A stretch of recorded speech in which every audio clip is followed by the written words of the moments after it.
La radio des Français dans le monde présente EURES, la porte vers l'emploi en Europe. Podcast réalisé avec France Travail. Dossier spécial consacré à la mobilité en Europe, c'est le mois EURES avec France Travail. Bienvenue sur la radio des Français dans le monde et bienvenue à Lionel Roland, directeur Keops Cap Emploi en Savoie, Haute-Savoie et responsable de la mobilité Europe chez EURES. Bienvenue sur l'antenne de la radio des Français dans le monde, Lionel. Bonjour. Merci d'être avec nous et puis merci notamment de pouvoir pour la première fois présenter à nos auditeurs Keops Cap Emploi. Un petit mot de présentation ? Alors oui, très rapidement, Cap Emploi, c'est l'un des trois opérateurs du réseau pour l'emploi en France. Tout le monde connaît France Travail, bien évidemment, mais il y a également les missions locales qui s'occupent de l'accompagnement des jeunes et Cap Emploi sur le volet personnes en situation de handicap et questions handicap au sein du monde économique des entreprises. Cap Emploi, c'est l'accompagnement des personnes qui recherchent un emploi, des demandeurs d'emploi bien sûr, mais c'est aussi l'accompagnement tout au long de la vie pour les salariés, les agents publics pendant leur vie professionnelle. Et justement, est-ce que mobilité et handicap sont deux choses qui se conjuguent ? C'est très intéressant. EURES existe depuis 30 ans, puisque les 30 ans ont été célébrés tout au long de l'année 2024. Et en fait, nous, on est un peu le dernier entré dans cette famille, puisque on a intégré le réseau en 2024. Donc, j'ai envie de dire, pendant quelques décennies, la question handicap et mobilité, elle ne s'est pas posée. Peut-être qu'on n'a pas osé la poser. Et à un moment, au niveau de notre réseau, donc notre réseau national qui s'appelle Keops, on s'est dit qu'il fallait y aller. Et aux côtés de France Travail, on a pu intégrer EURES depuis quelques mois. Alors justement, comment aujourd'hui EURES soutient cette initiative de mobilité ? Alors, très humblement, dans un premier temps, on s'est posé la question, est-ce que mobilité et handicap, c'est possible ? Est-ce qu'on en fait la promotion ? Et à l'évidence, il y avait un gros travail de réassurance à faire. Réassurance auprès des personnes pour parler d'égalité des droits, d'égalité des chances dans l'espace EURES. Et au bout de quelques mois, on a quelques signaux qui sont assez encourageants. Est-ce qu'aujourd'hui, il serait possible de partager avec nous une histoire d'un demandeur d'emploi qui a été guidé par vos équipes ? Comme tu l'as dit, moi j'accompagne pas directement des personnes dans mon métier, mais en tout cas j'ai écho de ce qui se passe un petit peu sur le terrain et plusieurs expériences ont commencé à aboutir. Il se trouve qu'on a eu la chance sur l'automne 2024 d'avoir une première mobilité de personnes dans le secteur de l'informatique, des grands GAFA qui sont pas mal installés du côté de Dublin en Irlande par exemple, et on a eu 2 expériences qui ont abouti avec des prises de poste. Donc c'est plutôt chouette parce que c'est des personnes qui avaient un projet, qui ont fait en sorte de le mobiliser, et les conseillers Cap Emploi sont intervenus en mobilisant les aides qui étaient disponibles au niveau de EURES pour sécuriser ce parcours, pour apporter un complément. Et puis un truc génial, c'est de pouvoir passer le relais, échanger avec des collègues qui sont basés en Irlande. Et quand on commence à travailler de manière plus coordonnée dans cet espace, ça facilite la vie pour tout le monde, quoi. On peut peut-être au passage parler des difficultés que vous avez pu rencontrer ou des opportunités qui ont été découvertes ? Alors, il y a quelques difficultés. Elles sont bien réelles. La première, et ça, tous les conseillers EURES nous le disent, c'est la continuité d'un parcours de soins. Pour être en mobilité, qu'on arrive en France ou qu'on soit dans une mobilité sortante pour des ressortissants français, la question qui va se poser, c'est est-ce que je vais retrouver des conditions équivalentes ? Et la continuité du soin va vraiment être une vraie question. D'ailleurs, on a eu un échange avec un organisme français qui s'appelle le CLES, le Comité de liaison sur les questions de sécurité sociale, et je pense que c'est le début d'une collaboration qui va perdurer au fil de l'eau, parce que sur les questions de continuité, mais de la couverture sociale, de la continuité des parcours, c'est vraiment quelque chose d'important quand on est en situation de handicap. Alors on sent bien, tout ça se met en place aujourd'hui.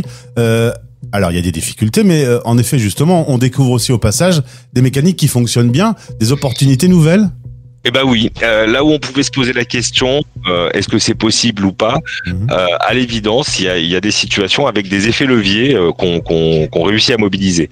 Alors, je voudrais en citer un en particulier, c'est que dès qu'on est rentré dans le réseau EURES, et vraiment France Travail a joué un rôle super facilitateur à cet égard, notre réseau a passé un accord de coopération bilatérale avec nos homologues allemands. Donc la Bundesagentur für Arbeit, le service public de l'emploi allemand, qui est porteur d'un programme européen qui s'appelle TMS. TMS, c'est Targeted Mobility Scheme, qui est un programme d'aide à la mobilité. Alors ces aides à la mobilité, on les connaît traditionnellement, hein. Les étudiants avec Erasmus, en général les publics les mieux qualifiés, les mieux dotés ont accès à ces mesures d'aide européennes. Et là, nous, le challenge, c'est de pouvoir faire bénéficier ces aides aux personnes qui en ont besoin au regard de leur situation de handicap. Et on a commencé à avoir quelques situations abouties. J'ai entendu parler récemment d'un contrat en alternance qui se met en place du côté du Luxembourg, de mobilité de la France vers des États très proches. Mais en tout cas, c'est encourageant parce que ça peut être des aides pour se rendre sur un lieu d'entretien, des aides à l'installation, des aides linguistiques, au financement de cours de langue dans le pays de départ ou dans le pays d'arrivée. Et donc, même si on est dans le proche, hein, dans cet espace européen un peu élargi, puisque ça intègre l'Islande, le Liechtenstein et la Suisse également, et ben c'est quand même pas mal de pouvoir s'appuyer sur ces mesures pour apporter une brique de plus en matière de sécurisation des parcours. C'est pas nous qui faisons les mobilités. Les personnes sont en mobilité, mais nous, on est là pour apporter le petit truc en plus de aide à la compensation, sécurisation, et surtout, ce en quoi on croit beaucoup, c'est d'être dans un réseau d'acteurs européens et de pouvoir échanger avec nos homologues pour faciliter les parcours des personnes, quoi. Alors justement, comment travaillez-vous avec d'autres pays sur ce sujet de la mobilité inclusive ? Il y a des choses qui se mettent en place visiblement en ce moment. Eh ben oui, comme je le disais, donc cette coopération bilatérale avec l'Allemagne, elle porte ses fruits puisque le 2 juin prochain, donc on aura l'occasion d'accueillir à Lyon une équipe de personnes handicapées allemandes qui vient sur. Alors, je vais faire une petite parenthèse. On a créé au niveau du réseau il y a quelques années un concours de cuisine de haut niveau sous l'égide de grands chefs étoilés dont Michel Brasse. Pour montrer que handicap et savoir-faire, ça pouvait aller de pair. Et donc ce concours de cuisine, donc l'étape régionale Auvergne-Rhône-Alpes de Lyon, va accueillir une équipe allemande d'un établissement spécialisé, un restaurant, centre de formation spécialisé qui s'appelle Hofgut Himmelreich dans la région de Fribourg. Et en fait, on va pouvoir voir des cuisiniers allemands se mesurer à des cuisiniers français dans le cadre de ce concours. Donc c'est une première brique, et puis ça nous donne des idées puisque on se dit pourquoi pas ouvrir à l'échelle de l'Europe. Il faut savoir qu'en Europe, les métiers de la restauration sont en recherche de compétences absolument partout, ce qu'on appelle des shortages. Donc tout le monde recherche des compétences, etc. Et nous, ce qu'on veut apporter, c'est la démonstration que être en situation de handicap n'empêche pas d'être un bon cuisinier, serveur, etc. Et qu'on peut avoir sa place dans ces domaines-là. Lionel, si je comprends bien, c'est plutôt des bonnes nouvelles, ça avance.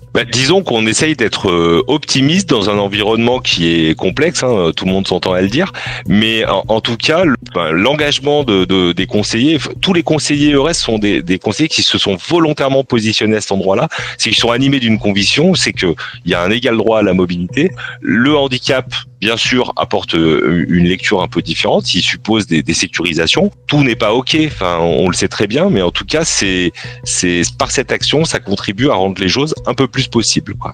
Et puis on voit à quel point aujourd'hui encore l'Union européenne a créé des synergies qui sont vers une belle dynamique, notamment donc pour cette mobilité des personnes handicapées. Merci beaucoup Lionel, bravo pour le travail, au plaisir de se retrouver sur cette antenne. Et j'ai envie de dire bravo aux 23 conseillers EURES du réseau qui, partout en France, font en sorte de rencontrer des personnes le plus possible et des entreprises. En 2025, notre leitmotiv, c'est bosser avec des entreprises françaises pour qu'elles se mettent aussi en ouverture par rapport à une manière différente de satisfaire leur recherche de compétences et leurs besoins de recrutement.